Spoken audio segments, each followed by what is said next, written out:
नमस्कार, मैं करुणा भारद्वाज वीडियो की श्रृंखला में कक्षा 10 कोर्स आ का पाठ 8 कन्यादान आज इसकी व्याख्या लेके आई हूँ। इसके रचयिता हैं ऋतुराज। तो पहले देखते हैं इसके शब्दार्थ। प्रामाणिक, वास्तविक, सयानी, चालाक, समझदार, जिसे दुनियादारी की समझ हो, भोली, सीधी, आभास, महसूस करना, बाँचना, अध्ययन करना, पाठिका, पढ़ने वाली, धुंधले, स्पष्ट न दिखने वाला, लयबद्ध, लय से बंधी हुई, प्रकाश, रोशनी, रीझना, खुश होना, वस्त्र, कपड़े, आभूषण, जेवर। शाब्दिक भ्रमों, शब्दों के माध्यम से फैलाए गए भ्रम, बंधन, बेड़ियां। तो ये तो थे इसके शब्दार्थ।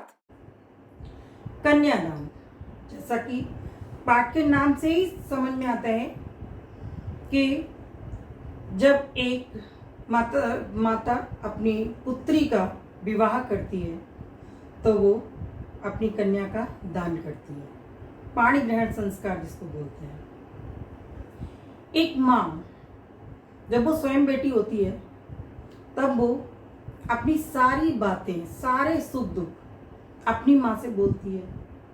लेकिन जब वो खुद माँ बन जाती है और उसकी बेटी जब बड़ी हो जाती है तब वो बेटी उसकी अभिन्न सखी होती है, सबसे निकट होती है, जिससे वो अपने मन की हर तरह की बातें, हर सुख दुख बांट सकती है। यही इस पाठ में दर्शाया भी गया है। और एक माँ के हृदय पे क्या बीतती है जब वो अपनी बेटी उन लोगों को सौंपने जा रही होती है जो उसके लिए अजनबी होते हैं।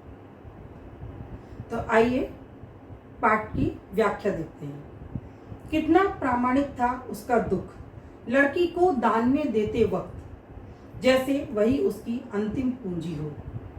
कवि कह रहा है कि उस माँ का दुख कितना वास्तविक था, कितना सच्चा था जब वो अपनी लड़की को दान में दे रही थी, जब वह अपनी बेटी का कन्यादान कर रही थी, उसका पाणी ग्रहण संस्कार कर रही थी और उसे ऐसा लग रहा था कि आज वो बिल्कुल निर्धन हो गई है, उसने अपनी अंतिम पूंजी भी दान कर दी। और सच बात है, माता पिता के लिए उसकी संतान ही सबसे बड़ी पूंजी है। लड़की भी सयानी नहीं थी, अभी इतनी भोली सरल थी कि उसे सुख का आभास तो होता था लेकिन दुख बाँचना नहीं आता था।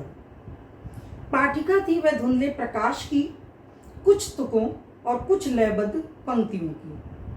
कवि कह रहा है कि उसकी माँ सोच रही है ये कि लड़की अभी सयानी नहीं थी, यानी उसकी बेटी अभी इतनी समझदार नहीं हुई कि वे दुनियादारी समझ सके, लोगों के छलावे समझ सके।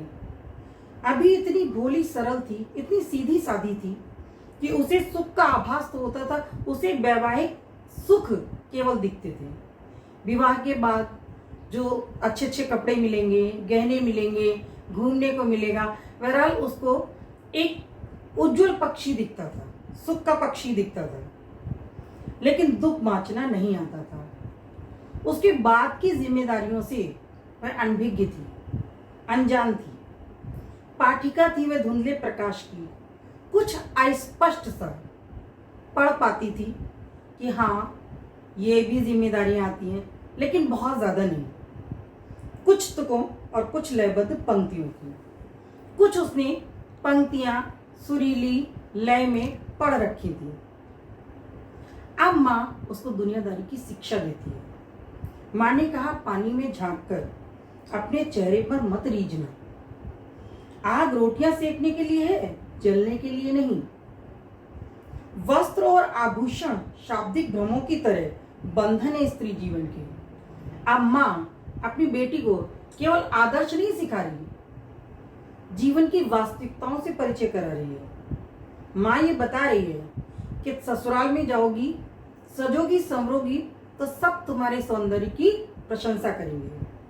तो पानी में झांक कर उनके सौंदर्य की प्रशंसा सुनकर खुश मत हो जाना, अपने चेहरे को देखकर खुश मत हो जाना।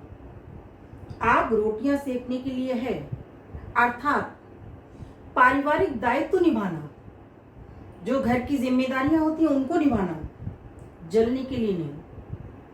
अत्याचार मत सहना, शोषण मत सहना। अगर वो आग तुम्हारे अत्याचार बन जाए तो उसका प्रतिशोध करना, उसका प्रतिकार करना। वस्त्र और आभूषण, ससुराल वाले नए नए गहने और सुंदर सुंदर वस्त्र देकर मुग्ध कर देते हैं।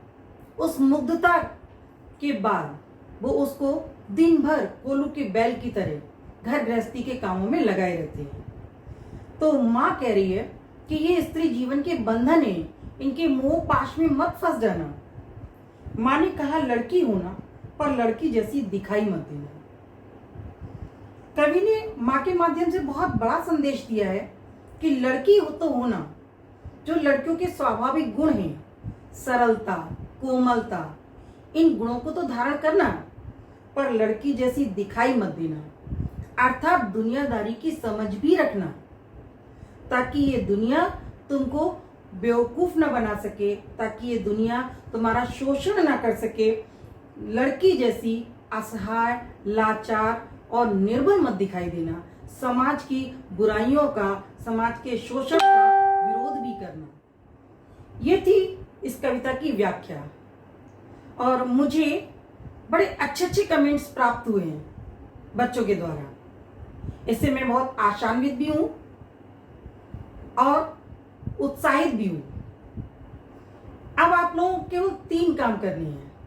जब आप मेरा वीडियो देखेंगे तो आपको केवल 3 काम करने हैं। कौन से 3 काम?